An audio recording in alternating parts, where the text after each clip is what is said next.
Greetings, everybody. It's Brother Ravana Noom back once again.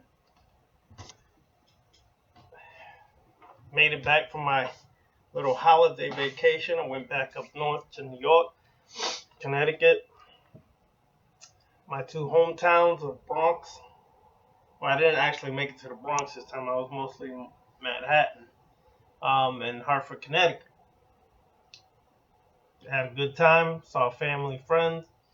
It was fun. It was good. Got me a couple sneakers. As y'all know, I'm a sneakerhead, so I try to get me a fresh pair of kicks anytime I can. A couple of hats. I'm also a hat collector, so I got me all of that. Today's topic will be a little continuation from last topic, or a little additional information on archetypes. Two main archetypes that I work with when it comes to sex magic. First of all, Kali. Kali is one of the main aspects I work with when it comes to sex magic. But first, a little background on Kali so that we may understand. Kali tends to be very fierce, sometimes terrifying to certain people, especially religious people. But Kali is a powerful archetype. She represents the disintegrative force in nature, especially displayed through the passage of time known as Kala in Sanskrit. Kali is black, but other colors are used within her yantras, which is red, yellow, green, and white, are also part of her traditional representation. Kali is a ferocious form of the divine mother Devi. Kali is the first of the 10 Mahavidyas. Kali freed the gods from the dominion of the demonic forces of Sambhu and Nisambhu, or Shambhu or Nishambhu. Kali is the goddess of time and of transformation, that is death. In the ignorant ones, especially the religious, fearful, fanatical, superstitious, so-called superconscious, still religious. In the ignorant ones, Kali creates fear, while for others, Kali removes the fear of death. Additionally, Kali is also the Kundalini energy that paralyzes the attachments produced by the solar and lunar currents. Both can be considered demonic forms at times. In certain traditions, Kali is the manifestation of the Divine Mother, which represents the female principle. She destroys only to recreate, and what she destroys is sin, if you believe in sin. Me on the left-hand path, sin is a part of a necessary reality of life. So scratch the sin part. I should have erased that from my notes. But she destroys only to recreate, and what she destroys is ignorance and decay. She is equated with the eternal night, and is the transcendent power of time, and is the consort of the god Shiva. Shiva, who destroys the world, and Kali is the power energy with which Shiva acts. Therefore, Kali is Shiva's Shakti, without which Shiva could not act. Kali receives her name because she devours Kala, time, and then resumes her own dark formlessness. This transformative effect can be metaphorically illustrated in the West as a black hole in space. Kali, as such, is pure and primary reality, the enfolded order in modern physics, formless, void, yet full of potential.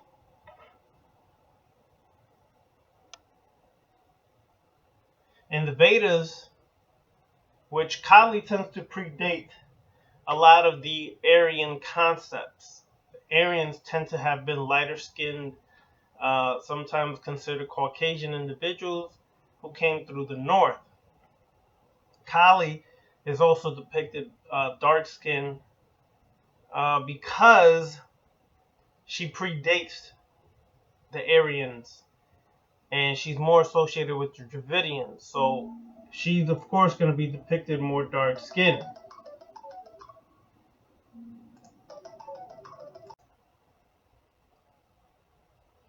So as I was saying, when we deal with Kali,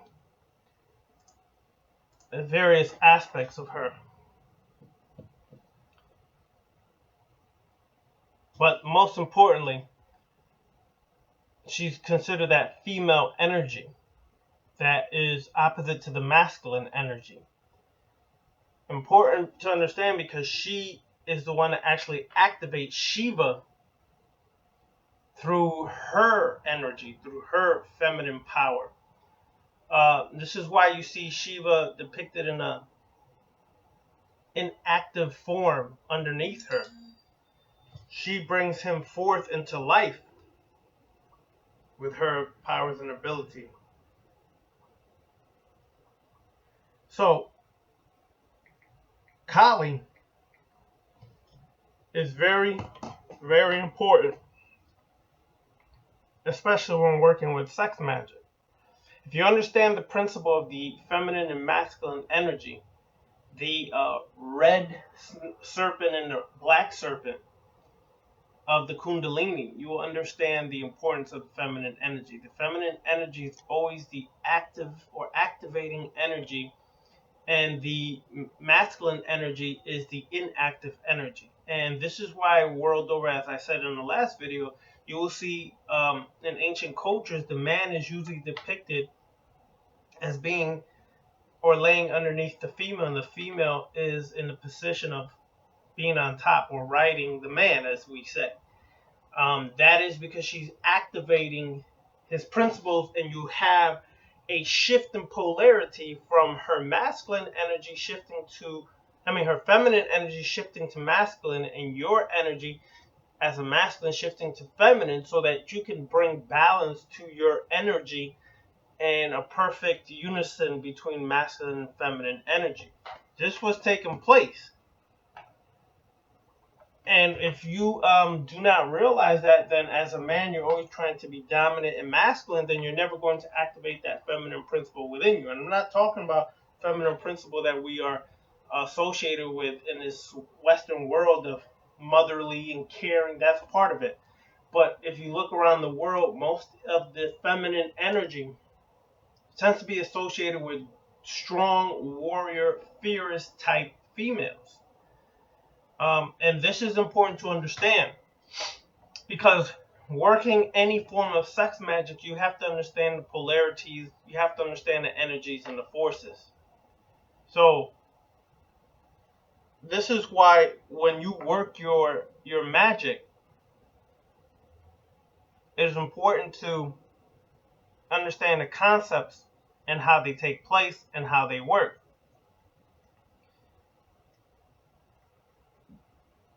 So Kali to me is like a very important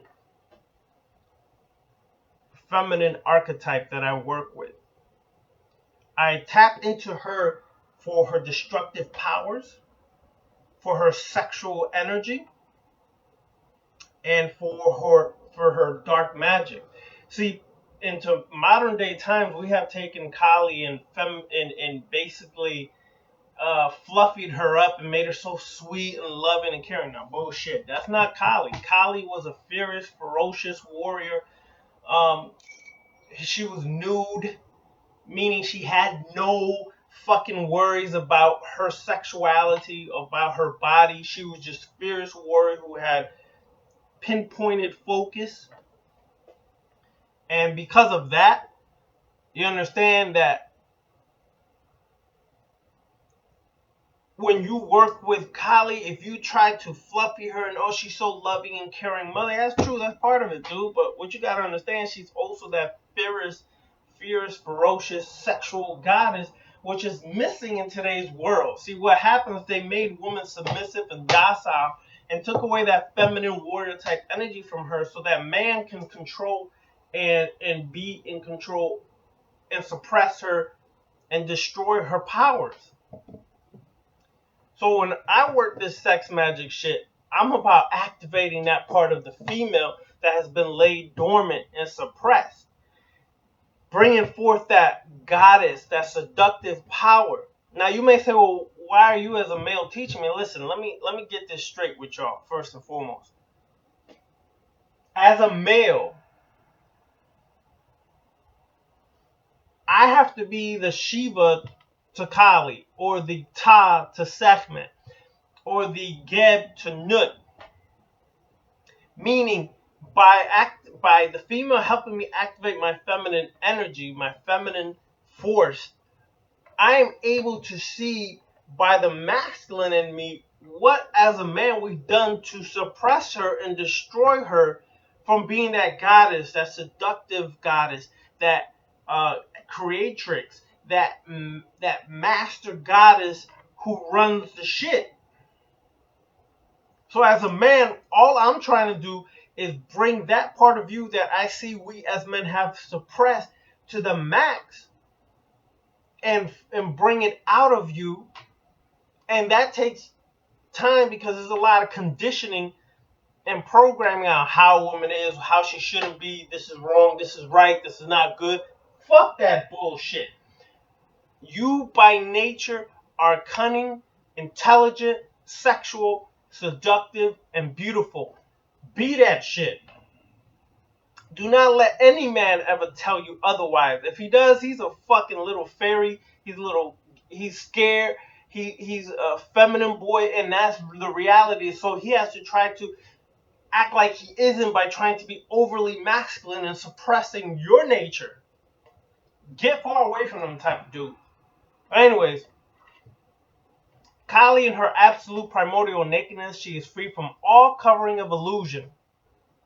She is nature, stripped of clothes. It also symbolizes that she is completely beyond name and form, completely beyond the illusory effects of Maya or false consciousness and illusion.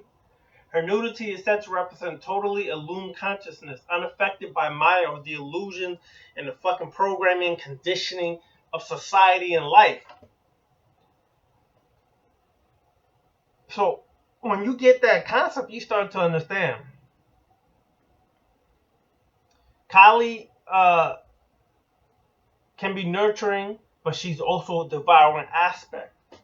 This is where her vampiric energy comes from, and this is why vampiric sex magic is one of the most fierce forms of sex magic that is around. Some people see Kali as satanic or demonic, but you gotta understand, that's usually people who still have a religious mentality. So, Kali remains in a state of inconceivable darkness that transcends words and mind. Within her blackness is the dazzling brilliance of illumination. Kali's blackness symbolizes her all-embracing, comprehensive nature because black is the color in which all the colors merge. Black absorbs and dissolves them. So understand the power behind Kali and understand the power behind her blackness. Kali's very powerful black earth mother goddess capable of terrible destruction and represents the most powerful form of female forces in the universe. Worship of the goddess Kali is largely an attempt to appease her and avert her wrath. Now, you gotta understand this. You can either appease her wrath or use her wrath to your benefit.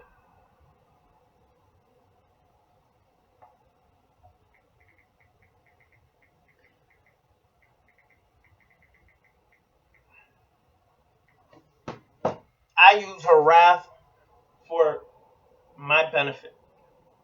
I use that wrath to overcome obstacles. I use that wrath for all forms of accomplishments.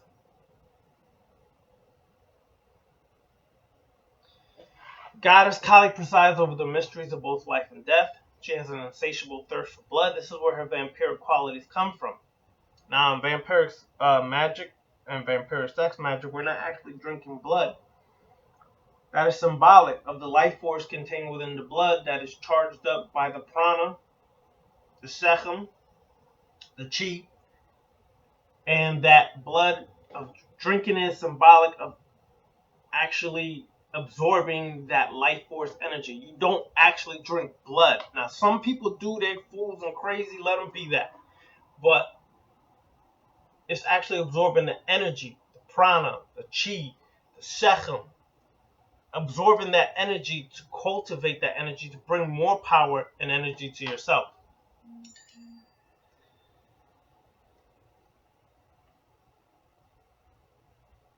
So this is Kali, and Kali, as Kali, you got to understand that she's associated with the female serpent,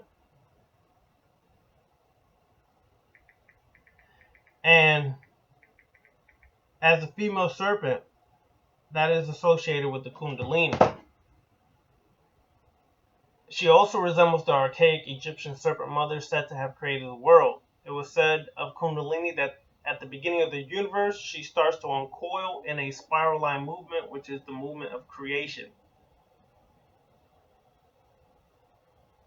So, understand her nature. Kali is considered to be the most fully realized of all the dark goddesses, but even though Kali was originally worshipped as a word goddess, she was also revered as a transformative and destructive goddess that could be utilized for change within yourself.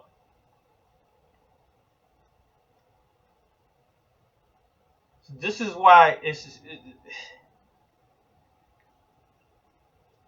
so many levels to Kali, but I don't think we get it because we want to make her fluffy and soft like all these other fucking archetypes. Kali is also associated with intense sexuality. Myths tell of the yoni or vagina of Kali when she existed as Sati, wife of Lord Shiva, falling down to the earth on the sacred hill near Gauhati. In Assam, India, the same place where the temple of Kamakaya is now located. And temple's outer walls are highly decorated with carvings showing Kali as a triple goddess, squatting, exposing her yoni, vagina, as a mother suckling her child, and as a warrior woman drawing back her bow. While these carvings show Kali as a sexual being, they also show her as a protective mother and woman full of compassion. So there is that side to her, but y'all making it too extreme when all you do is make her compassionate, motherly, and loving. Fuck that shit. You got to learn how to use the destructive force. With the way the world is today, you better learn how to use that destructive force to overcome all the obstacles, especially the obstacles that are being presented in front of melanated people that we keep falling for into booby traps that are set there for us to fall into. Known as the Dark Mother, triple goddess of creation, protection, destruction, now most commonly known in her destroyer aspect, is very often depicted as squatting over her dead consort Shiva and devouring. While her yoni sexually devours her lingam, penis, Kali is the hungry earth which devours. It is in India that the experience of the Temporal Mother has been given its most grandiose form as Kali, for in a profound way, life and birth are always bound up with death and destruction. Now, this is where my necromancy aspect ties into this. Kali's paramount place of worship is the cremation grounds, preferably at the dead of night on a suitable day of waning. Here her nature becomes clear and apparent for an adept in the worship. The whole world is a cremation ground, and she, the true form of time, who by herself creates and destroys all, is personified as the pirate. There, after life, all mortals and their wishes, dreams, and reflections come to their fruition and become a pile of worthless ashes. So understand, Kali is associated with death as well, associated with the cremation grounds, and associated with that aspect of from the ashes rises a new being.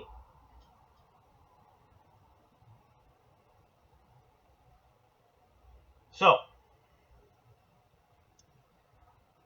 we have to understand that aspect to really understand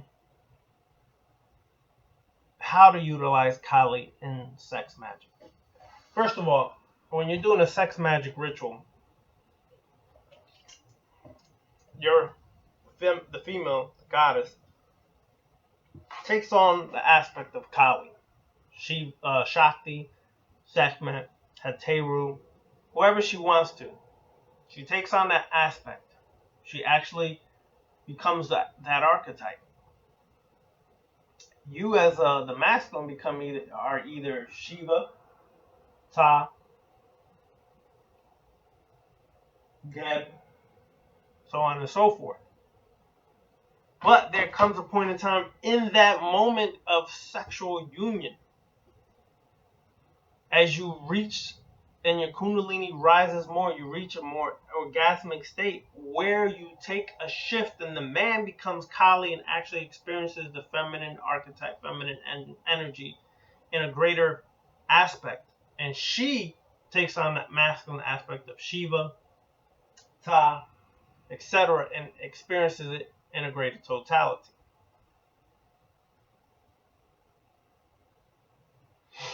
So, this is a very important aspect to understand when it comes to working with Kali. Now, Lilith is also important when working with sex magic. Lilith is a mighty duchess, a powerful Amazon having infinite sexual energy and insatiable sexual hunger. She will appear to those working sorcery as an immense black serpent or black dragon emerging from a mysterious fog. Now, understand that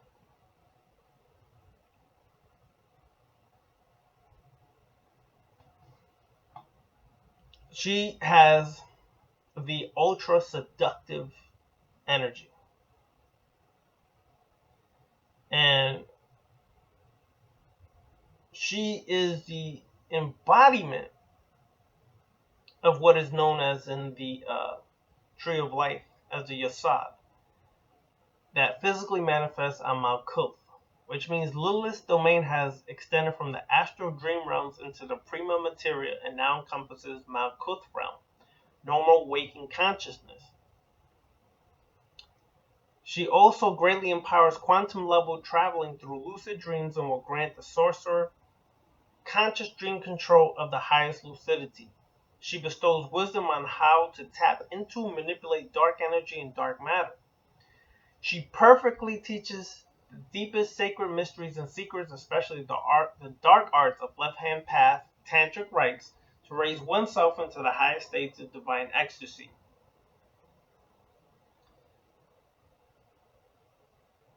With that work and working with Lilith, she helps cause a transmutation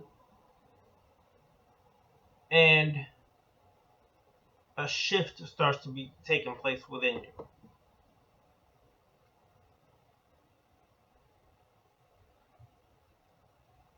Okay?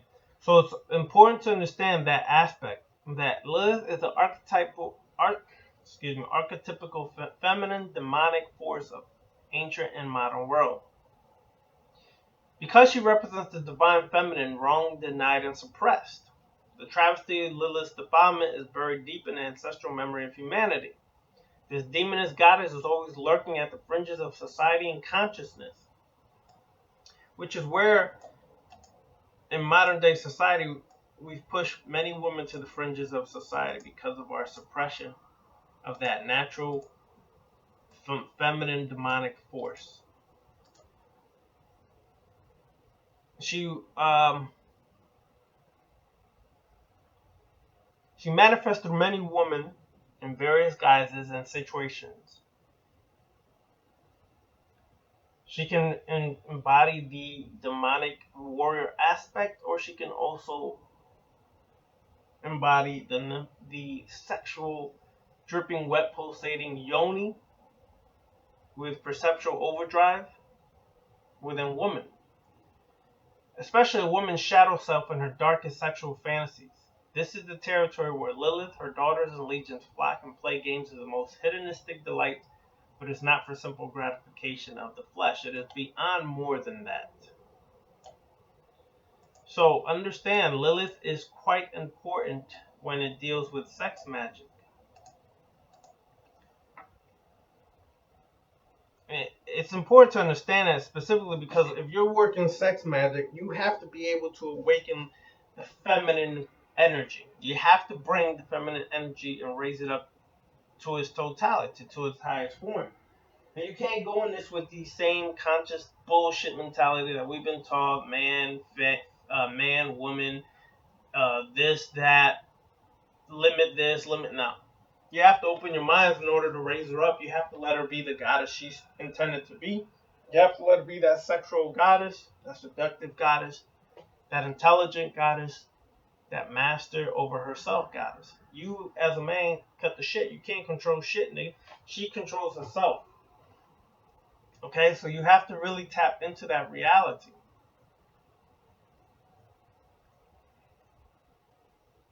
Now,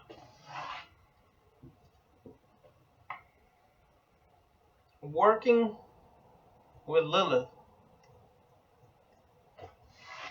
allows you to tap into that side and how to be seductive again, how to activate your feminine force, your sexual force.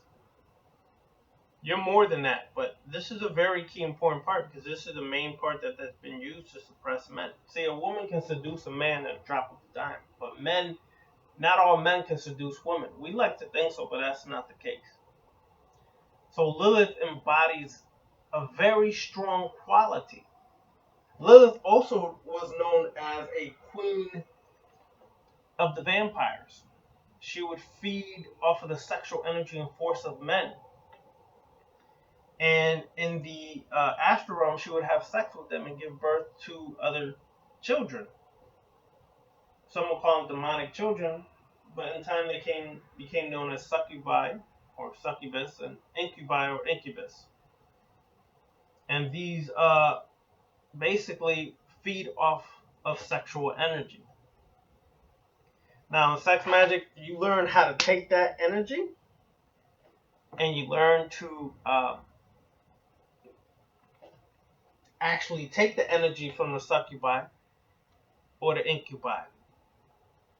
Some of the things I teach within the classes that will be starting first week of December, I'd like to thank the people that hit me up.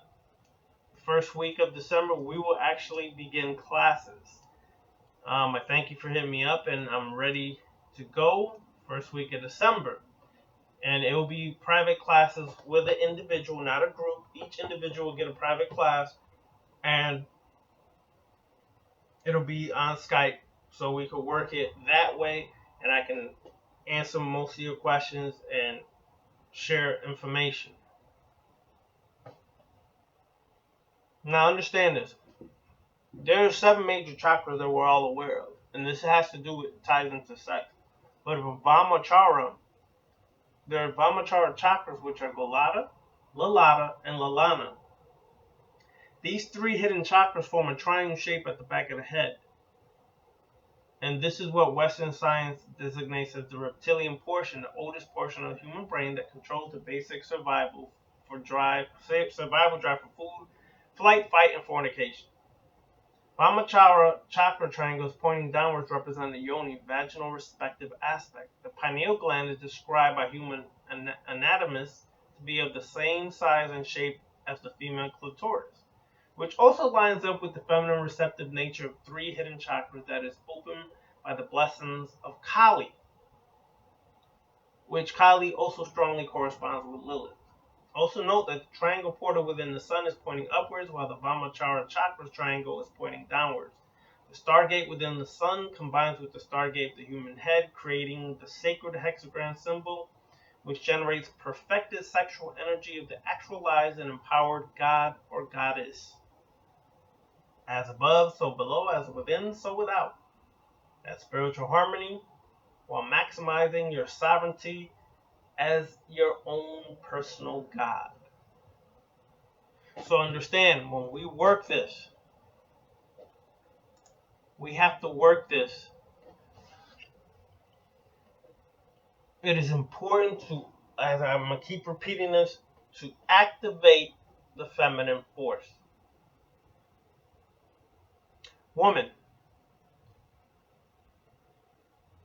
you've been taught that you're supposed to be a respectful, loving wife, that you are only to be with that man, and that anything other than that is wrong. Let me explain something. By nature, especially black goddesses, my black woman, by nature you have a strong sexual energy, sexual appetite. By nature you are going to attract men left and right. By nature, you're going to fantasize about other men even if you're in a relationship. Now, here's where the twist comes. Men do this all the time. When we do it, we get a pat on the back if we mess around with somebody's side chick, whatever the shit niggas want to call it nowadays. Right? But if you do it as a female, you're considered a hoe. Bullshit. I say if a man can do it, you can do it too. Your nature, your sexual fantasies are always going to be there. And what you resist will continue to persist. If you have fantasies of other men, although you're in a relationship, it's not wrong. It is a natural nature. It is your natural part of your characteristics to desire other men. According to evolutionary psychology, a woman seeks a man who's not only protective, not only providing, but can also give her the pleasures that she seeks. And if she doesn't get that, she'll still love her man, but she still will seek that pleasure in other places.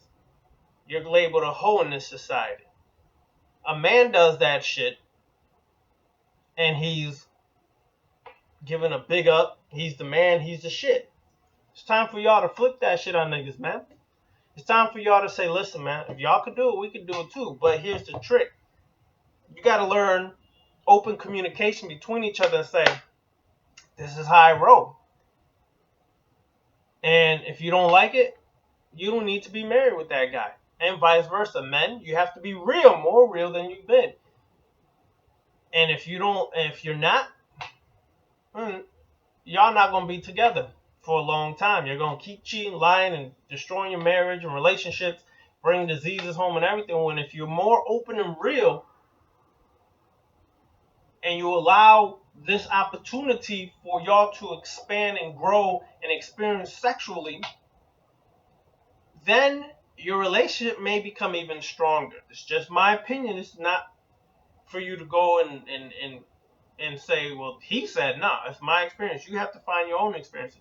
In my experiences, you have to be open-minded and allow each other to experience what is necessary to keep your relationship spicy, keep it alive, to keep it going, because boredom does set in. If you only have one sex partner for so many years, and I don't care how much he blows your back out, I don't care how much he blows your brains out, you're going to get bored eventually. You got to learn how to keep it spicy. You got to learn how to talk about your fantasies. You have to learn to even sometimes indulge in those fantasies. You got to be real with each other. Women, do not suppress your sexual desires or fantasies any longer. This is how men control you. Speak about your sexual fantasies. Speak about your desires, and let no man or woman judge you, put you down, or try to disrespect you for your desires and fantasies. Sisters, if you like what you like, so be it. If you like men, so be it. If you like women, so be it. If you like black men, my black sisters, so be it. If you black woman, you desire a Latino man, so be it, or an Asian man, so be it. Let no one put you down for what you feel, what you like, and what you want to indulge in. Okay? Never let anybody judge you for that. Because you the master over your life. You the God over your life. You make the decisions over your life. You experience what you have to. And only you are responsible for the consequences of those experiences. No one else. But you have to start to bring that shit forth and have to start being real about your sexuality and not fucking live it or hide it from yourself. Women tend to resist or suppress the very part of themselves that is natural and beautiful and strong. We've been conditioned in most societies in Africa, ancient societies, monogamy did not exist. Polygamy existed. I don't condone what you do in your relationships or not do. I don't condone people judging you or saying what you should or should not do. If you want monogamy, so be it. If you want polygamy, so be it. But don't let a nigga use polygamy just to get into your panties and then try to pimp you because you got a good job and then he got 3 other wives and that nigga ain't even working. Fuck them niggas. That's a lazy ass nigga who's trying to use that pimp game because he's really ignorant, dumb, and lazy. I'm not talking about that. In your relationships, you need to be real and work what you have to, your magic, how you have to. That's what's important about this. Sex magic is one of the most powerful forms of magic, and when you combine that with vampiric magic and dark magic, you can take off to next level shit. But you can't be afraid to indulge in what you've been desiring, what you've been needing or wanting. You have to experience that shit. No one can judge a god if they truly are a god over themselves. And when I mean a god, I mean a person who is responsible for all of their ways, actions, successes, and failures. I'm not talking about some fucking concept or I'm a god, some mystical bullshit. No, I'm talking about a person who's really responsible for all their ways, actions, successes, and failures, and they take responsibility for everything.